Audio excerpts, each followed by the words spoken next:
think for so many of us, you know, getting bad reviews, perceptions, people talking about us, whatever that may be, whatever scale we live at, can actually affect us. Sure. And you saying that actually seeing your dad, seeing him shrug it off and seeing him move on actually really helped him. Do you think that you've been able to create a bit more of a skill around that now, or is it something that happens naturally for you? Because I'm guessing that there's a lot of people who are listening and watching going, Tom, that's pretty amazing that you can do that at your scale and your level.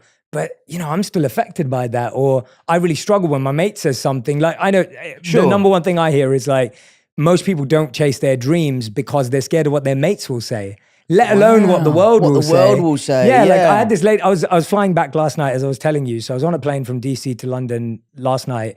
And the air hostess, she was wonderful. Her name was Jeanette. She said to me, she was like, Jay, I really want to start a YouTube channel, but you know, you just got to block out what your friends are going to say, right? And she was just worried about it. So that it's a very real thing. So I guess, have you kind of figured out a little formula for it, or is it just natural because you saw your dad and it's become easier that way? I think it's a little bit of both, really. You know, I think it's something you definitely get better at. I'm really lucky that I have an incredibly strong group of friends. Like, one of my best mates just called me up earlier to say he'd seen the 5th episode, and he's like, I know what happens in the show and I'm still loving it. The people I'm watching it with have no idea what's going on, but they can't wait for the next one. Yeah. So, you know, I really, really hold high the opinions of people that I really care about.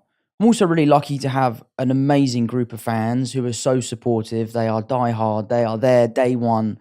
And that makes me feel really good. But I do think a lot of my lessons in life have come from my dad, and the ways that he can deal with things that he hasn't done very well in the past, that he's passed on to me.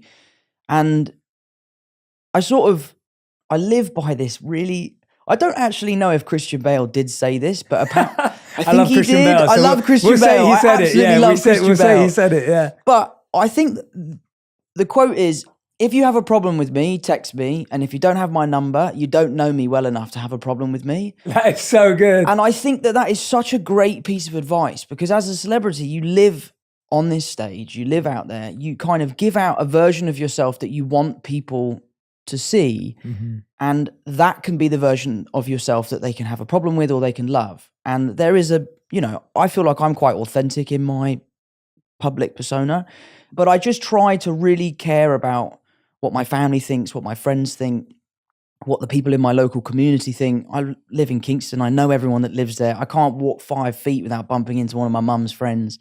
So yeah, so it's something I've been working on.